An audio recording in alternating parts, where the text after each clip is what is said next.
Hey guys, and welcome to episode 70 of How I Made My First $1 Million. Today we are looking at the numbers from July 1st, 2026, so let's dive in. We start as usual with the balance sheet. Assets coming in at 159,000, under 160. Those are down nearly 25,000 from last month. A lot of big changes. Liabilities up almost $8,000 to roughly 24,000, and net worth a very ugly 135,000, down 32K from last month. Okay, big changes. So let's see what we have here. What happened? Okay, cash down 29,000. We bought a car, so I'll explain more about that in a minute, but it's basically a $29,000 car, so there you go. Gold, silver, Bitcoin all down handsomely. Uglily. Yeah, anyways, down a lot. Not looking good. That's that. Stocks. This is my 401k. I don't even know the value of this account. Honestly, I've tried to access it so many times. I don't know the value of it, but this is the dollar amount that I put in from my paychecks. We'll come back to that. Kiva chipping away at the balance there. So down a little bit. $29,000 vehicle. There you go. Real estate, as I mentioned, not going to be buying real estate or contributing equity to the house for the foreseeable future. Okay, so that's the assets. Liabilities, still paying down those taxes little by little, but also have an $8,000 vehicle loan. So it was basically a $29,000 vehicle. I put $21,000 cash down and then financed $8,000. It's not that I didn't have the cash. It's basically that buying the car in New York State while wanting to register it in Florida comes with a lot of paperwork challenges, getting license plates and temporary permits and that kind of stuff. And the dealership that we bought the car from would handle all of that for us, but only if we financed some portion of the vehicle. So this is how we decided to handle it. And by the way, I paid for it all up front, but we're going to be splitting it 50-50. So basically all these numbers that you see are going to be cut in half over time, and I'm also going to depreciate the vehicle over time. I haven't quite figured out how to do that. Like, probably I'll just pick a fixed dollar amount and do it every single month linearly. We'll come back to that. Not that exciting. Okay, that's the balance sheet. The pie chart, what do we have here?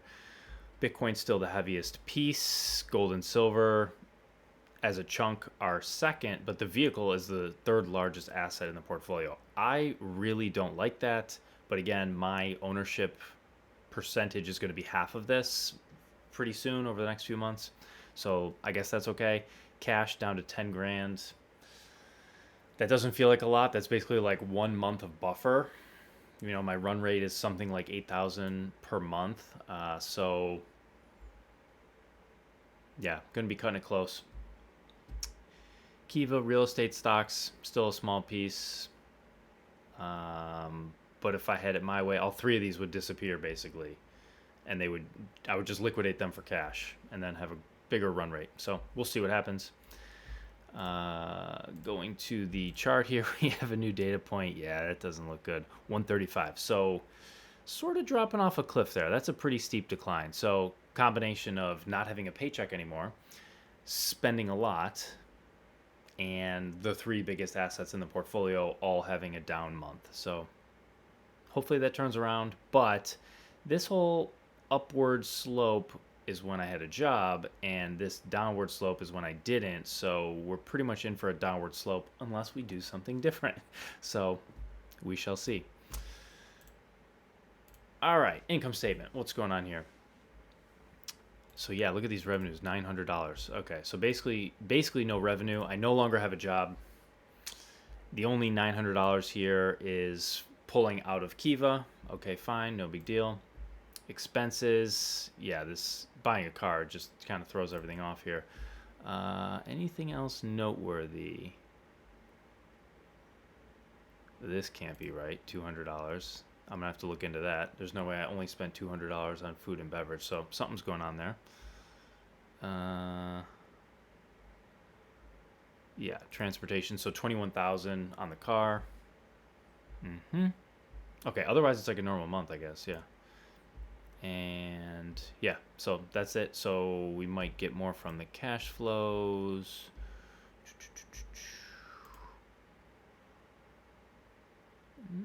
Not exactly. Yeah, just no employment income, fine.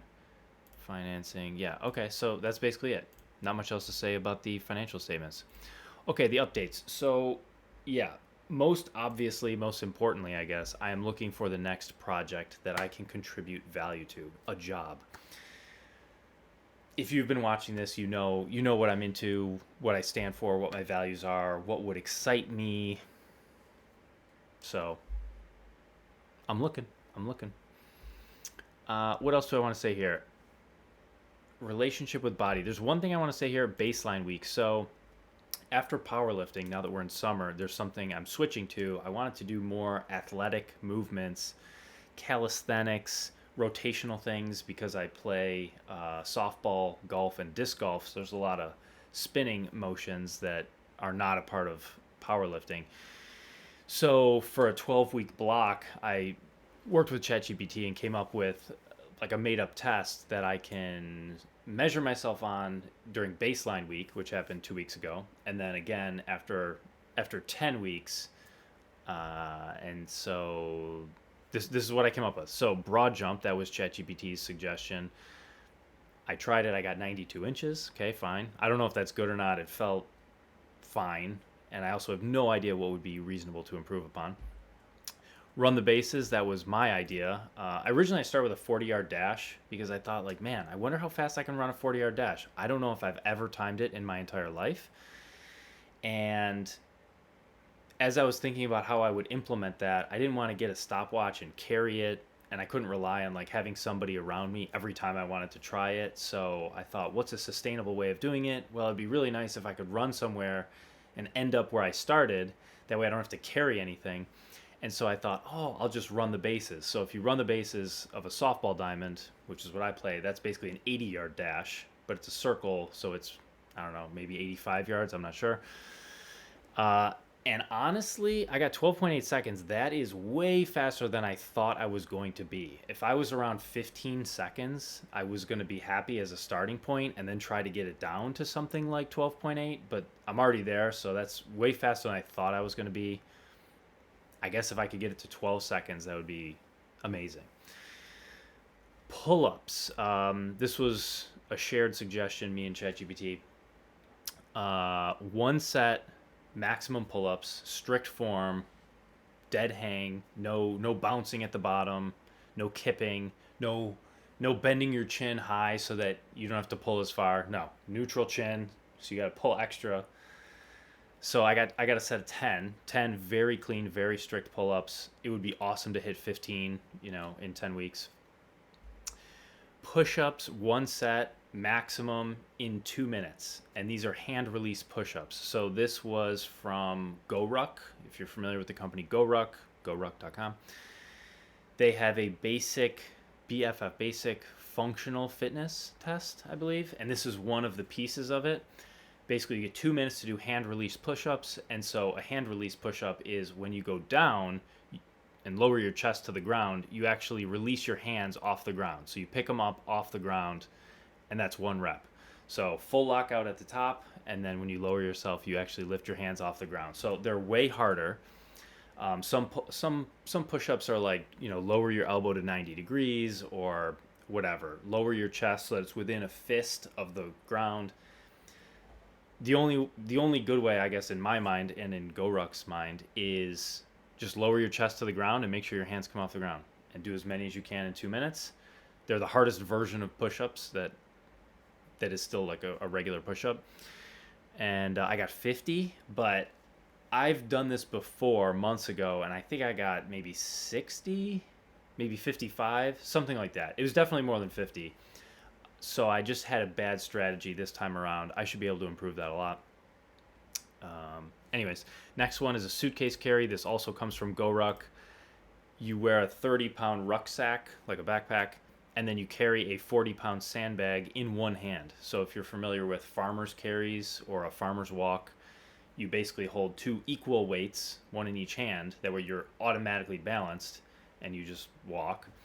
A suitcase carry is you only hold one weight in one hand. So you're purposely asymmetrically balanced, and you have to use those stabilizer muscles to balance in addition to walking forward. So, yeah, 30-pound rucksack, 40-pound sandbag, and the distance, you can change those weights. You can pick whatever weights you want. And the distance is 200 meters, and you do it as fast as you can. You walk as fast as you can. I think you're just not allowed to run. I'm not sure what that means or where you draw the line between walking and running, and if you're trying to go as fast as you can, why can't you run? I'm not sure. So I got to be honest, I don't fully understand all the details of this, but I did it in 98 seconds. It was like walking kind of quickly. Not sure how much I can improve that. And finally, a 5K. This is embarrassing for me. It took me, so 5K, 3.1 miles. Took me 26 minutes and 37 seconds. I think for an athlete, that's brutally slow. Yeah, so I think that is my low-hanging fruit. That's where I should be able to improve the most. But since I've been gaining so much weight and powerlifting and not running very much, I just feel so heavy and so slow and so sluggish, and like I'm doing the wrong thing when I'm running. Like it's the wrong motion for my body.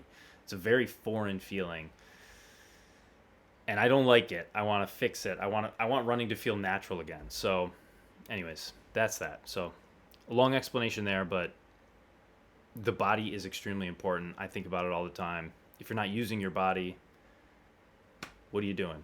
So, anyways, that's that. All right, relationship with others and relationship with self. So I resigned my position at GoldSilver. So yeah, that's kind of the elephant in the room. What to say about that? So basically, I resigned my position in the second week of April, and I gave 7 weeks notice. I said, I can work until the end of May, and I thought that would be ample time to find a replacement, come up with a transition plan, announce it to the audience, have a handoff, and have it go smoothly. So 7 weeks, I thought that was fair and reasonable. And a few weeks into that 7-week process, we decided to explore the possibility of keeping me on in a slightly different capacity as a contractor, and a few other things would change. And that sounded good, and we negotiated for probably a month in good faith. And then after May 31st, in the first week or 2 weeks of June, those negotiations fell through, and I guess I would attribute it to creative differences. I mean, there's not a whole lot to say about it. I think we just have a different vision for how we want the channel to go. And so at that point, I had already resigned, and there were no more videos to make, and so there was no handoff, there was no announcement, there was no transition video, there was nothing. So a very strange departure, but that's the backstory for anyone curious. And now we all just move forward. So that's that. Next week, actually tomorrow, I'll be getting on a plane to fly to Florida, Boca Raton, for the Rick Rule Investment Symposium, which is a 5-day conference. That is super exciting to me, and I've also never been to a conference that's 5 days long. 4 is the longest. Bitcoin conference was 4 days a couple years ago. Sometimes it's 3 days. So this will be a 5-day conference. A lot of big investors, a few people I know, a bunch of people I don't know that I hope to meet. And yeah, just going in with just an open mind and an open heart. So that should be really good. Yesterday was a tough day. One of Anne's good friends passed away. Her childhood best friend. She was only 42. She had a brain aneurysm about a month ago and went to the hospital for it. And then about a week ago had a second aneurysm and then passed away yesterday. So the past month has been hard. Kind of the last week especially hard, and then yesterday even harder. So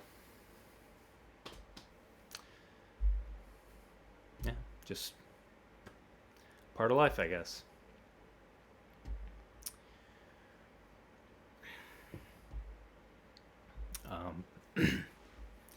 Personal freedom plan. So I guess an update here, something I didn't want to talk about last month, because actually I didn't know that this was going to be the case last month, but I'm not really going to be making videos. Okay, still these videos every month, but I don't think about them as like an asset in this regard.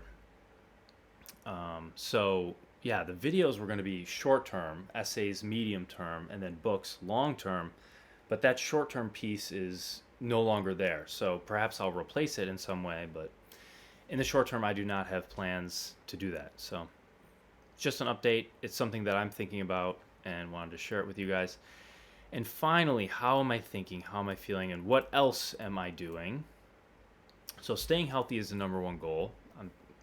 I repeat this many, many times, but I do think about it sometimes 10 times a day, like very, very often. So yeah, I have that there. Another insight I had that I want to share is that uncertainty and ambiguity, at least in me, but I think in other people as well, create cravings for certainty, structure, immediate feedback, and short dopamine loops. So yeah, if you find yourself wallowing in uncertainty or ambiguity, you might be craving certainty, clarity, feedback, that kind of thing. And for me, that imbalance creates urges to play video games. That's where I channel that energy when I need that structure and that short-term feedback. And once I got this awareness from ChatGPT, as I said, like I always have these kinds of behaviors, like what's going on, and it was like, oh yeah, this, and I was like, whoa, brilliant. So thought I'd share that with you guys. If you find yourself doing that for any reason or your own version of that, I have found that just having the awareness of when I get those urges to play video games, I'm like, oh, this is just because I have so much ambiguity in my day-to-day schedule or what's going to happen next or whatever. If I did that thing, did I do it well or not? There's no feedback. And yeah, so when I get those urges, I can better understand where they come from, and it makes it so much easier to handle them and be like, I don't need that right now. I can still handle the uncertainty. So that's that. Also, relatedly, I'm craving work on long-term projects. So I just really enjoy this. This is a natural way that I am, I think. I like long-term projects. So books, essays, weightlifting, like even my weightlifting journey, I'm not trying to like max out by the end of the week. I'm trying to be strong and healthy and whatever 5 years from now, 10 years from now. Like I want to be like unrecognizable, 5 or 10 years from now. Like I'm playing the long game. Better to be the oldest person in the gym, not the youngest person in the nursing home. So yeah, I'm playing the long game. Books, essays, all of it. Relationships, finances. Even this journey, like how I made my first $1 million. I'm not trying to do it as fast as I possibly can. Like obviously, like I wouldn't have resigned my job. Like there's all these things I would have done differently if I was trying to do it fast. What's the point of doing that? I mean, I guess I understand the upside of it, but I don't think the cost is one that I'm willing to incur. So I think the way you do something is more important than the results you get. So anyways, this is how I'm approaching the journey. Finally, focus on the present moment, because that's all you will ever have. It's the only thing you ever have is the present moment. Even possessions are an illusion. You don't have them. I mean, you might think you possess something in the present moment. You don't necessarily have tomorrow. It's something you think you'll have, and you have an experience of having many tomorrows in a row, but you don't know you're going to get the next one. So yeah, all you can do is focus on the present moment and do the best that you can in each one. And so some of the questions I ask myself, it's really two versions of the same question. What does the present moment want from me? And sometimes it wants me to focus, work hard, make a video, eat a meal, whatever it is. Comfort somebody, keep my mouth shut, whatever, right? So what does the present moment want from me? Relatedly, how can I best serve the present moment? So how can I best serve the present moment? And if you just look inward, you get better and better at knowing what the right thing to do is in each moment. Yeah, that's it. That's all you got is the present moment. So, a longer video today. Thank you guys for watching, and I'll see you next month.